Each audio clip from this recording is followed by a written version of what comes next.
नमस्कार। अच्छा, जब भी हम आज़ादी की बात करते हैं तो कुछ गिने चुने नाम ही हमारे दिमाग में आते हैं, है ना? पर उन लाखों करोड़ों गुमनाम चेहरों का क्या, जिनका खून और पसीना इस आज़ादी की नींव में लगा है? आज हम उन्हीं की कहानी जानने निकले हैं। तो यही वो सवाल है जो हमें पूछना चाहिए। आखिर कौन थे वो लोग, वो गुमनाम नायक जिनकी कहानियां कहीं खो सी गई हैं? चलिए आज मिलकर उन्हीं को याद करते हैं, उन्हीं की कहानियों को सुनते हैं। तो कहानी शुरू होती है साल 1857 से। देखिए, अक्सर किताबों में इसे बस एक सिपाही विद्रोह कहकर छोटा कर दिया जाता है, पर सच तो ये है कि ये उससे कहीं कहीं ज्यादा बड़ा था। ये अंग्रेजी हुकूमत की बुनियाद पर पहली सबसे जोरदार चोट थी। देखिए, मई 1857 में मेरठ से एक चिंगारी उठी और देखते ही देखते दिल्ली पहुंच गई। पर बात यहीं खत्म नहीं हुई। ये आग अगले 2 साल तक सुलगती रही, पूरे देश में फैलती रही। मतलब साफ है, ये कोई छोटी मोटी लड़ाई नहीं थी, ये एक पूरा महासंग्राम था। तो सवाल ये है कि इतनी बड़ी आग लगी कैसे? देखिए, इसकी कोई एक वजह नहीं थी। सबसे पहले तो अंग्रेजों ने हमारी आर्थिक कमर तोड़ दी। फिर उनकी डॉक्ट्रिन ऑफ लैप्स वाली जो नीति थी, उससे उन्होंने एक एक करके हमारे राज्य हड़पने शुरू कर दिए। और फिर वो चर्बी वाले कारतूस, वो तो जैसे बारूद में आग लगाने जैसा था।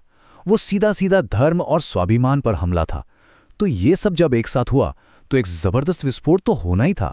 और 1857 की इसी आग ने ना देश के कोने कोने में कई क्रांतिकारियों को जन्म दिया। अब हम कुछ ऐसे ही चेहरों से मिलेंगे जो ये बताते हैं कि ये लड़ाई किसी एक राजा या सैनिक की नहीं थी, ये हर हिंदुस्तानी की लड़ाई थी। सोचिए, सिर्फ 18 साल की उम्र, खुदीराम बोस। इस उम्र में लोग अपने भविष्य के सपने देखते हैं और उन्होंने देश के लिए हंसते हंसते फांसी का फंदा चूम लिया। सच में देशभक्ति की कोई उम्र नहीं होती। कहानी देखिए, महज 15 साल के थे जब वो आज़ादी की लड़ाई में शामिल हो गए। और 1908 में जब उन्होंने एक अंग्रेज मैजिस्ट्रेट पे बम फेंकने की कोशिश की और पकड़े गए, तो डरने के बजाय वो मुस्कुरा रहे थे। उनकी वो मुस्कान मानो गुलामी पर एक तमाचा हो। अच्छा, ये लड़ाई न सिर्फ दिल्ली या मेरठ जैसे बड़े शहरों में नहीं लड़ी जा रही थी। चलिए छत्तीसगढ़ के जंगलों में चलते हैं। वहां भी आज़ादी की एक लौ जल रही थी और उसे जलाया था वीर नारायण सिंह ने। इससे पता चलता है कि क्रांति की जड़ें कितनी गहरी थीं। हुआ ये कि जब अंग्रेजों की वजह से अकाल पड़ा तो उन्होंने क्या किया? उन्होंने अमीरों के अनाज के गोदाम गरीबों और भूखों के लिए खुलवा दिए। अंग्रेजों के लिए ये बगावत थी, पर उनके लिए ये अपने लोगों के हक की लड़ाई थी। भले ही उन्हें फांसी दे दी गई, पर आज भी छत्तीसगढ़ के लोकगीत उनकी बहादुरी के किस्से सुनाते हैं। अब एक ऐसी वीरांगना की बात करते हैं जिनका नाम शायद ही हमने आप में सुना हो, उदा देवी पासी। उनकी कहानी ये साबित करती है कि इस जंग में औरतें और खासकर दलित समाज के लोग किसी से भी पीछे नहीं थे। लखनऊ में सिकंदर बाग की लड़ाई चल रही थी 1857 में। उदा देवी एक पेड़ पर छिप गईं और अकेले अकेले ही 32 अंग्रेज सैनिकों को मार गिराया। सोचिए जरा, जब वो पकड़ी गईं तो अंग्रेज अफसर भी उनकी हिम्मत देखकर हैरान रह गए। वो सिर्फ एक योद्धा नहीं थीं, वो दलित शौर्य और नारी शक्ति का प्रतीक थीं। तो छत्तीसगढ़ से अब चलते हैं आंध्र प्रदेश के जंगलों में। वहां भी आग लगी हुई थी। ये लड़ाई थी आदिवासियों के हक की और उनके हीरो थे अल्लूरी सीताराम राजू। लोग उन्हें प्यार से जंगल का नायक कहते थे। देखिए, अंग्रेजों ने जंगल पर ऐसे कानून बना दिए कि आदिवासियों का अपने ही घर में रहना मुश्किल हो गया। बस इसी के खिलाफ राजू ने सबको इकट्ठा किया और गुरिल्ला वॉरफेयर मतलब छापामार युद्ध से अंग्रेजों की नींद हराम कर दी। उनकी लड़ाई अपने लोगों के सम्मान की लड़ाई थी। और अब एक ऐसे नायक की कहानी जो हिंदू मुस्लिम एकता की जीती जागती मिसाल थे, अशफाक उल्लाह खान। राम प्रसाद बिस्मिल के साथ उनकी दोस्ती सिर्फ दोस्ती नहीं थी, वो इस देश की गंगा जमुनी तहजीब की सबसे बड़ी पहचान थी। दोनों ने मिलकर काकोरी में अंग्रेजों का खजाना लूटा ताकि क्रांति की मशाल जलती रहे। और जब फांसी का वक्त आया, तब भी उनका आखिरी पैगाम क्या था? देश के नाम एक ही संदेश, एक रहना, मिलकर रहना। सोचिए, ये बात आज भी कितनी कितनी जरूरी है। तो हमने क्या देखा? एक स्टूडेंट बंगाल से, एक जमींदार छत्तीसगढ़ से, एक दलित वीरांगना अवध से, एक आदिवासी नेता आंध्रा से और एक मुस्लिम क्रांतिकारी।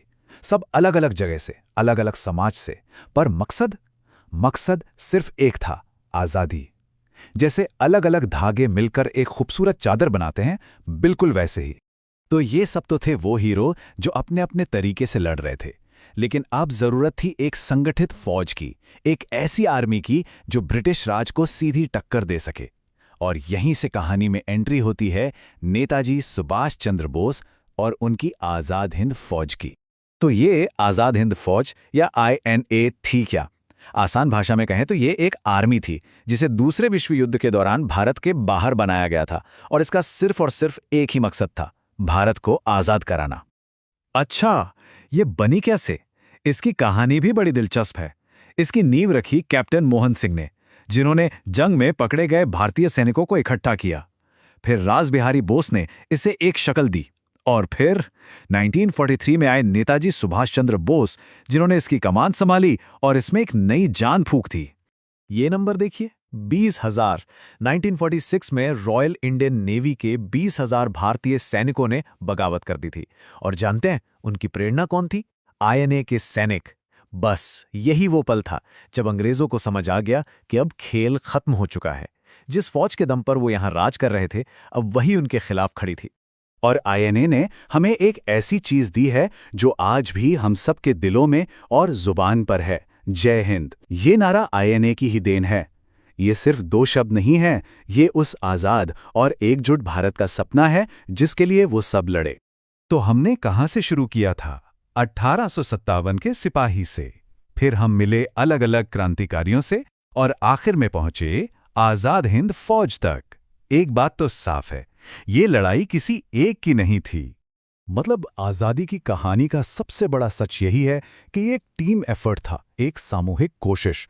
ये आज़ादी एक ऐसी इमारत की तरह है जिसकी नींव में न जाने कितने अनगिनत गुमनाम हीरोज़ का खून पसीना लगा है। हर एक ईंट, हर एक बलिदान बहुत कीमती था। तो आखिर में बस एक सवाल हमारे जहन में रह जाता है, इन सभी नायकों की ये जो साझी विरासत है, उनकी हिम्मत, उनकी एकता, उनका बलिदान, आज हमारे लिए इस दौर में इसके क्या मायने हैं?